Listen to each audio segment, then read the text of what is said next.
To help them like open to it, I guess the way is to show that there's this other way of doing things.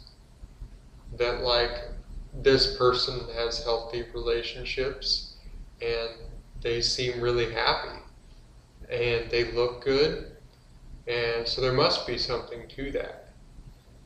And then helping them to open up by, not saying you need to stop eating meat, but rather by presenting a dish that is vegetarian and delicious, and thereby introducing something that is held in one's heart. So you eat it with them, they experience what you feel at the same time.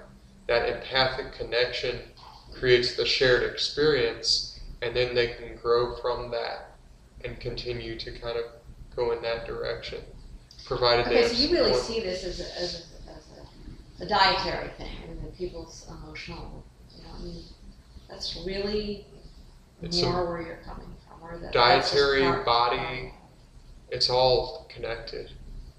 Dietary, body, habits, associations like colors, people in their lives, it's all linked into their emotional body. Like that makes who they are. And so I see that by like starting with the bottom of it. Like you start with the root of it, where you are and what you eat. And when that starts to like change itself, then the person can change entirely.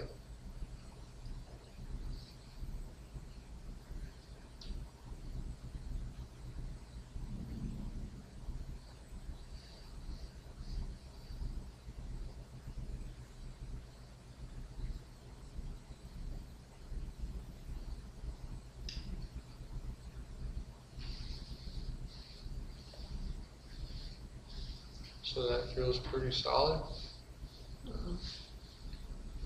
Any more questions? I mean, I understand that that's your perspective, and I'm glad to hear you using the word allow instead of as soon as you feel this feeling, you put it down here, because I guess that was my main question, had to do with, once you start to sense a feeling arise, what do you do? And now I'm hearing that you allow it, which is a completely different perspective than a few days ago when we talked about this. Allow we need to talk about, let's break down what allow means. Allowance for me means you allow it to come up, and then as soon as you feel what it starts to feel like, as soon as your body starts to respond to that energy, which it does immediately, then you're like, okay, does that feel good? Or does that feel like it's achy or just not quite in alignment with my system? And at that point, you discern. And so if it feels good, then you stay tapped in and you follow the thought. If it feels bad, then you disconnect the tongue and you relax.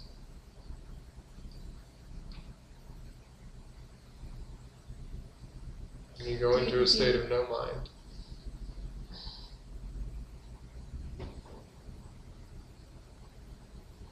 Okay, well, I think talking with the average person to say, okay, just relax, do your time, I think it's great. They're great tools. But saying go into a state of no mind, that's really a developed ability. There are a lot of people who wouldn't be able to know. Yeah. That's a little bit advanced. I know. I know how to get there, though. So, what do they do when that anger, when that sad feeling comes up? Okay, it's a sad feeling, and they start, the moment they start to feel it activate in their body, the moment they start to feel it, are aware, because that's the thing. First of all, is becoming aware. Oh, I've just gotten triggered. I've just gone into this feeling, and so once Once you're in that feeling, if it's a, you're saying if it's a bad feeling, you do this with it. If it's a good feeling, you do that with it. But if it's a bad feeling, even that is, there's a judgment and association with that. You know, you're telling somebody, if you feel like it's a bad feeling, then do this with it. Mm-hmm. Okay.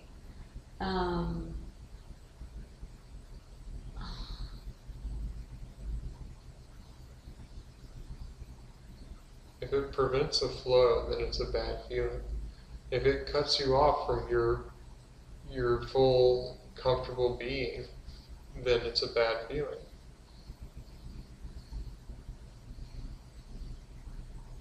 Okay, but you're associating feelings with bad. I'm associating, like, there's a huge emotional spectrum, and there are negative and positive emotions. And being able to discern what is negative, what is positive, by feeling, by being present to it as it comes through. And there's a sense of, like, positive emotions bring about a feeling of balance. They bring about balance, they bring about ease, a relaxation in the muscular system, in the brain. They bring about an ease. What's excitement? I mean, is bad or good?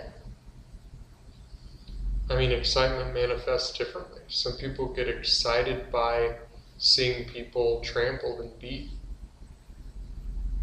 And that is not you have to be discerning. It's like, okay, I'm excited about designing this newsletter. And it's like, oh, okay, yeah, I'm excited about, like, going and drawing this fractal and everything, and I'm feeling excitement. And that's a positive purpose to it. But it's like somebody else might feel excitement and it might feel good, but the content that they're getting excited about is like this person being beat. So there's a discernment there that has to happen. It's like, well, maybe I can find other things I can be excited about that are more constructive and purposeful. Yeah, but unless you're there with them to tell them if they're feeling excited and it's a good feeling. I'm just saying, how does one You have to hope they go come into contact through with the somebody. judgment? This is a good feeling. This is a bad feeling. If it's something that is triggered and it relates to, Ultimately, the mirror will show them. Empathy shows you. that relates to the past. I guess what I'm getting at is that if it's something that is actually held in the body, Mm-hmm. and is in some way stuck in the body somewhere, or keeps coming from a particular place, gets activated. It seems to me that regardless of how whether it's good or bad, or whatever it is, why not treat it the same way? Well, you can continue to give energy to your tumor, or you can allow the lymph system to remove it from your body.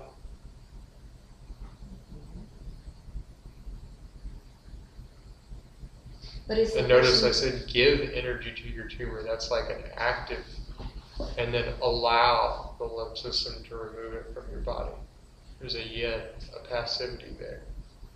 So the body knows what needs to go. Like, the body knows what doesn't feel good. The brain doesn't have as much discernment. The mind will follow any trail.